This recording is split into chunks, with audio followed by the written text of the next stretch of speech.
Alrighty. How about if I turn my phone to silent before we go much farther?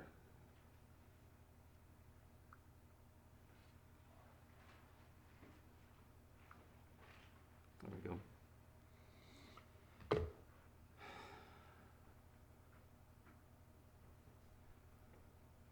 I usually do that ahead of time, and I was running late, so I didn't get to do that. There's a scene in the movie Titanic that demonstrates the difference between administration and leadership. And the scene is with Tom and Andrews, who was the builder and the designer of the ship. And he's just learned that the Titanic is about to sink. And he's just now discovering, maybe for the first time, the kind of team that he's assembled to take this great vessel on its maiden voyage. And with only a few exceptions, they proved themselves to be incompetent, cowardly, and self-serving. For example, the captain. He's been told that there's an iceberg in their path, and he chooses to ignore the warning.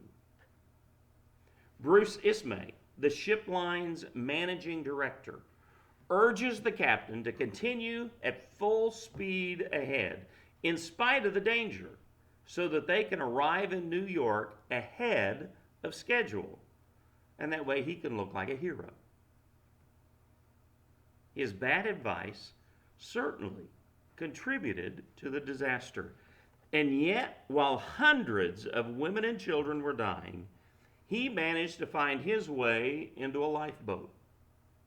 In fact, more than 50% of the Titanic's navigation officers survived the shipwreck. The majority of the passengers didn't survive. Anyway, here's the scene. Thomas Andrews is now aware that the ship will surely sink later that night. He's standing alone in the ballroom, staring at a clock on the mantel. He pulls his watch from his vest pocket and checks the time. And then he carefully corrects the minute hand of the clock that's on the mantel to make it correct. Could there be a more effortless, meaningless thing to do? To adjust a clock's time on a ship that soon was going to be on the ocean floor. But then what else can you do when everything that you've built your life upon is falling apart? For the last few weeks, we've been looking at Psalm 101.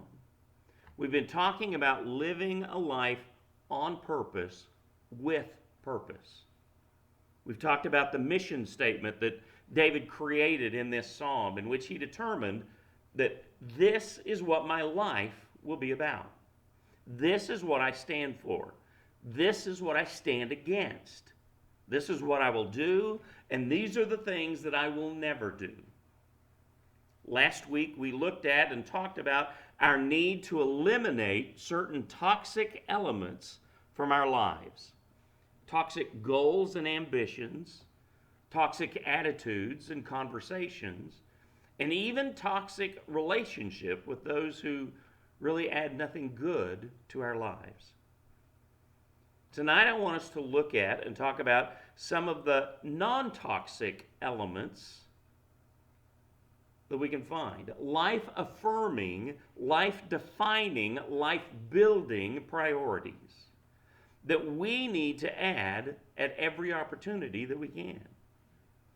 There are three that we're going to look at tonight as we consider the question, what do I want my life to be about? Here are three priorities that we need to pursue. First of all, we need to be able to say, I will surround myself with the best people I know. leadership books often talk about the leader's obligation to use their influence well, to be a positive influence in the lives of those that they lead. But here's something that every leader needs to consider. Before you think about how you're influencing others, you need to think about who it is that's influencing you. Before you begin to measure your influence, make it a point to measure your influences or influencers, depending on how you want to look at that. Because the truth is, we're all influenced by someone or several someones. And their influence works either for us or against us. I've heard it said that every person is the average of the 5 people that they spend the most time with. I don't know how accurate that idea really is, because influence doesn't always come down to the number of hours and minutes that you spend with someone. It's more accurate to say that you are the average of the 5 people who receive the majority of your attention. These are the people that you most often think about, the people whose opinion matters most to you, and the people with whom you want to fit in with. I suppose we could even go so far as to say that ultimately you will be most like the people that you like the most. And that's why we need to pick our friends and our role models and our influences with such care. People have more influence on us than we often realize. There was a study published in a science journal that confirmed that merely watching someone shiver can cause you to feel colder. The same study confirmed that simply watching someone place their hand in a bowl of ice water can actually affect the temperature of your own hand by as much as 0.4 of a degree. And of course, we don't need a study to confirm that simply watching someone eat can make us hungry. Or watching someone yawn will make us yawn. Now I'm going to watch and see how many of you yawn because I mentioned it.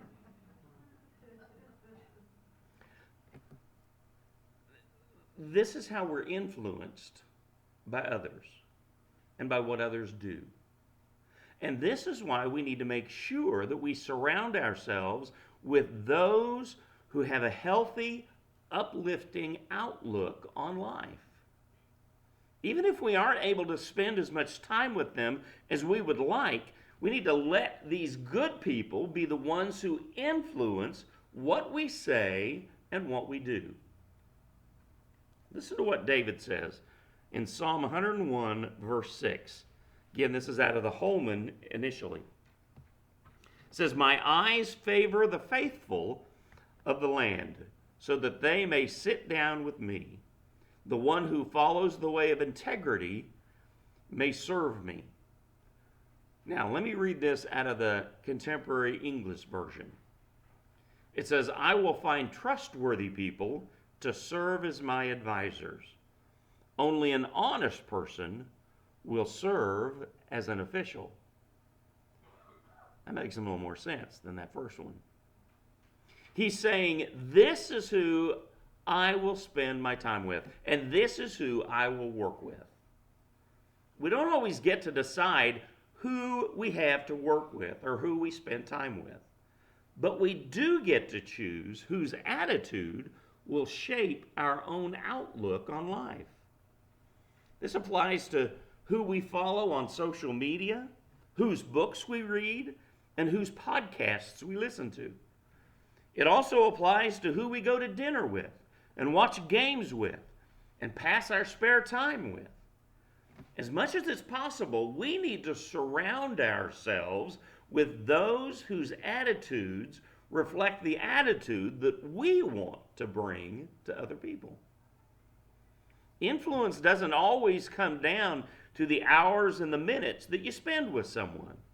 It does come down to the authority and credibility that you give to others. We need to choose well, and we need to surround ourselves with the best, because the influence of others helps us to pursue the next priority that I want to bring to your attention. We need to be able to say, I will make the world a better place.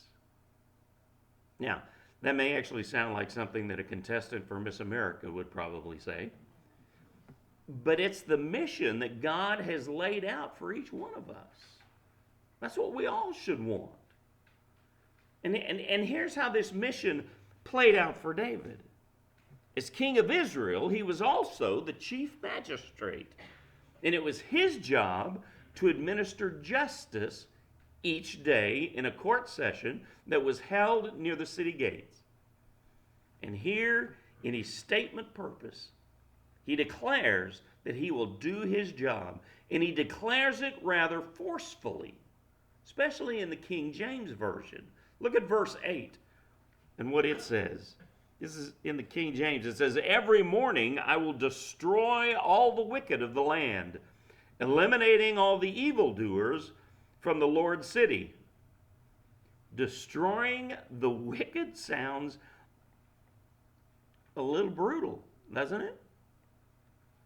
But actually the word destroy can be translated more accurately to silencing, as in, I will silence the wicked. It can even be translated that I will set aside the wicked. In fact, the New Living Translation says it this way: my daily task will be to ferret out the wicked and free the city of the Lord from their grip. Now, remember, David wrote this psalm many years before he actually became king.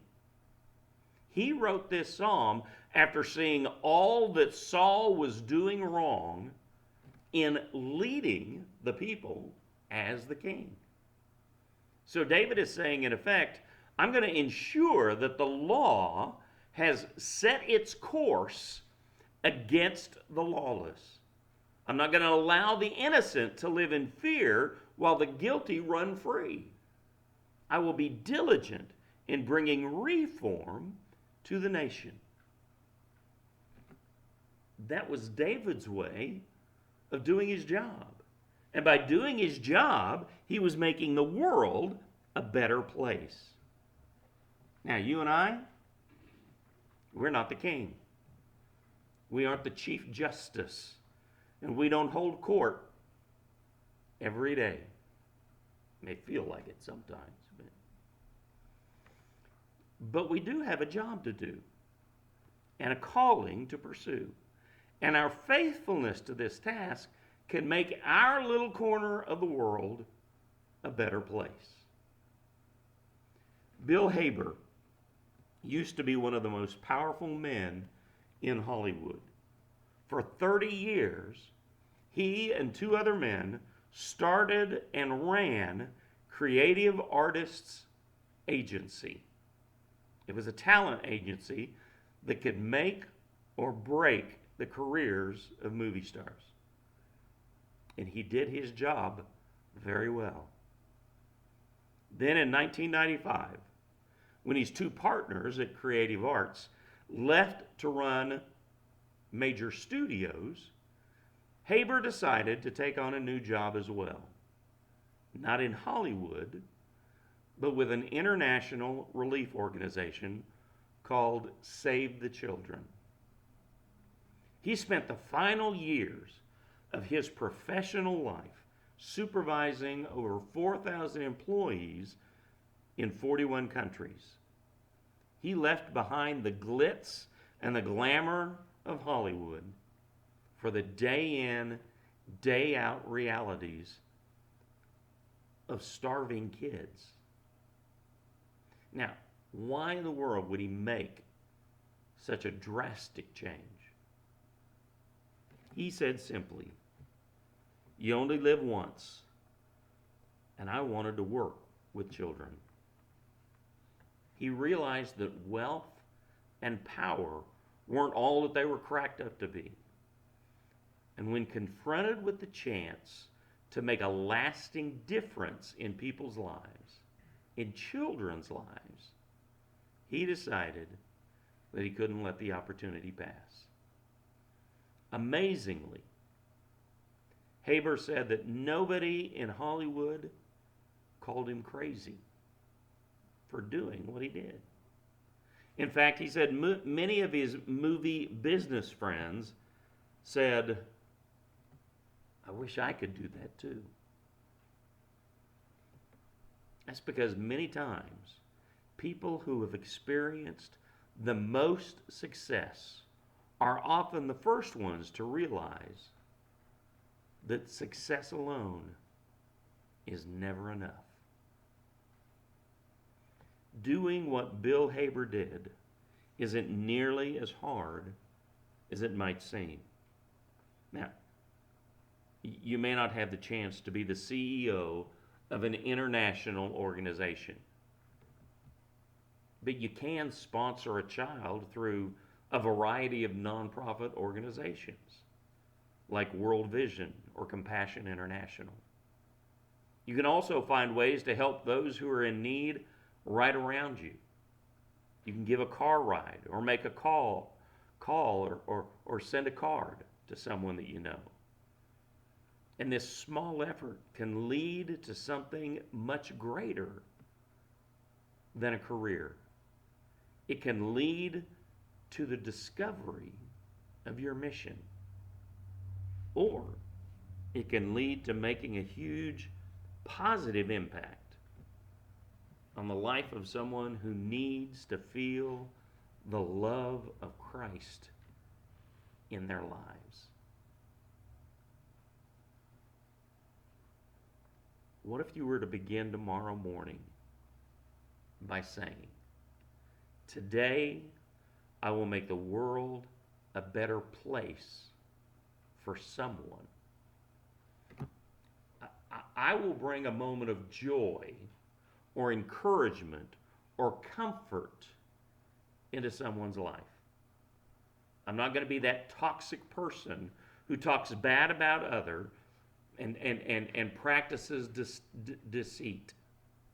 Instead, I will be above reproach in my dealings with others, just as those whose influence I seek are also above reproach. I think I know most of y'all that are sitting out there tonight well enough to know that each one of us would like to make the world a better place. I think if I asked every one of you, you would say, well, yeah.